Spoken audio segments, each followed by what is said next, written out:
is a Fox News alert tonight. Word is breaking about a classified email that proves the White House, the Obama White House, had direct contact with YouTube during, let me repeat, during the Benghazi terror attack. This news comes to us courtesy of the chairman of the House Oversight Committee, Darrell Issa. According to the California lawmaker, a document from September 11th, 2012 exists that discusses the, quote, ramifications of that infamous so-called anti-Muslim movie trailer.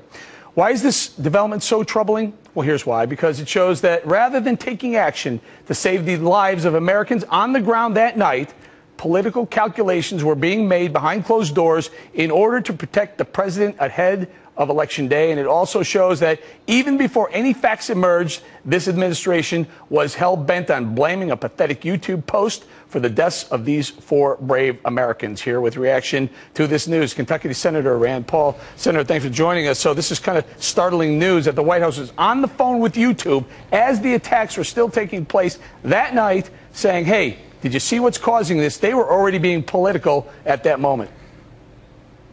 You know, I'm appalled by it. One of the things that's interesting is that very night they were still struggling to get reinforcements. We had some more special operations forces in Tripoli. They couldn't find a plane for them.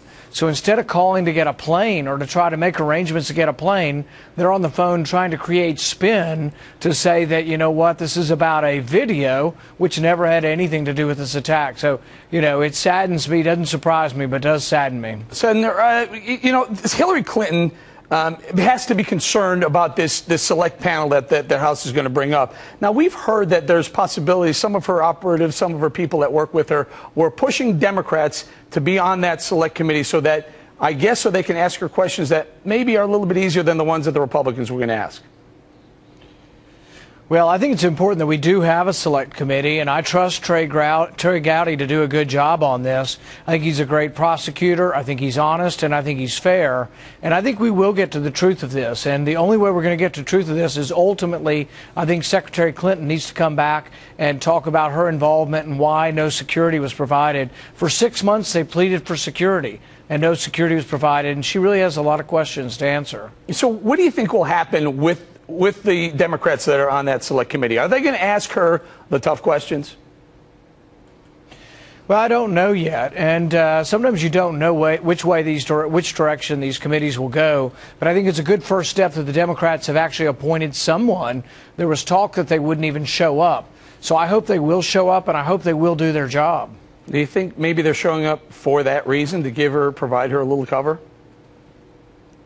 We'll see. I don't know. I think that she obviously wants friends on the committee, and whether or not she influenced the picks, I don't know. But I do think that it is their obligation, and that the people who died, Ambassador Stevens and others, they deserve to get, you know, their families deserve it, the country deserves it, to find the truth. Senator, let's turn our attention to another White House scandal, the scandal that's going on right now at the VA. First of all, can we ask you, is it President Obama's fault? Well, absolutely, the buck stops with him, and I think he's admitting as much. The only problem is it's one thing to say you're responsible. It's another to actually do something about it. There's now evidence that this has been going on for year after year after year. The other thing that I think President Obama's administration needs to explain is that this is the kind of system that the Democrats want for all of us.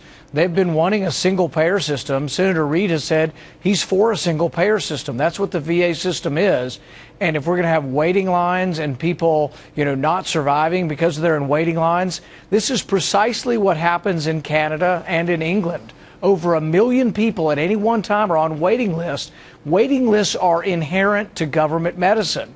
So they really need to explain not only the problem in the VA system, but is this going to happen to the rest of us when the government takes over medicine in America? Senator, you're a senator, but you're also a doctor, and you point out waiting lists. Don't waiting lists also imply rationing? Now, that's a word that's being tossed around quite a bit. Do you expect to see rationing if, in fact, Obamacare is kind of like what the VA has, as you point out, it gets to a point where it's almost a quasi-single-payer system?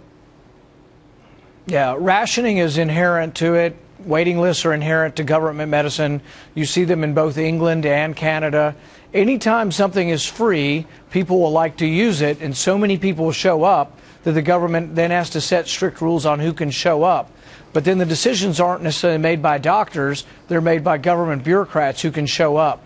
So rationing is a side effect of government medicine, and I am concerned that that's going to happen in America as well. All right, Senator, let me call your attention to, we're going to play a little sound today.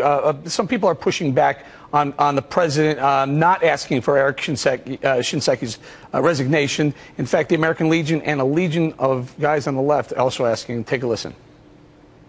We think at this point, Secretary Shinseki is nothing more than a distraction. The only time that we're going to be able to watch the VA start to heal and get better is after this leadership is done. In this case, I think there's an urgency for General Shinseki, who's an honorable man who served his country honorably, but he needs to step aside. The first person we need to fire is the Secretary of Veterans Affairs, Mrs. Sandeki himself. Now, we respect him. We respect his sacrifice for this country and everything else, but the buck starts at the top. Your thoughts? Well, you know, the first person I would get rid of is anybody who falsified records. So if there are people who falsified records and made a false waiting list, some of these people, there are rumors, may have gotten bonuses based on saying they're doing a better job than they were with waiting lists. If anybody did falsify records, absolutely, they should be not only fired but prosecuted. Now, somebody has to sort this out, and that's the other question. If this has been going on for years, then obviously the head of the VA would have to go. But he is a veteran and a war hero, and so I tend to give him a little bit of leeway in trying to figure out the problem. But if he is part of the problem, then he should go. But I want the problem fixed. The other thing I've said is every veteran in America that cannot get in, that's on a waiting list, we should be giving them a voucher now. There's no reason they shouldn't see a private doctor or go to a private hospital. We should not have a veteran turned away from a hospital. That could be fixed like this if the president showed leadership. And instead of just having the whole blame thing, why don't we fix the problem?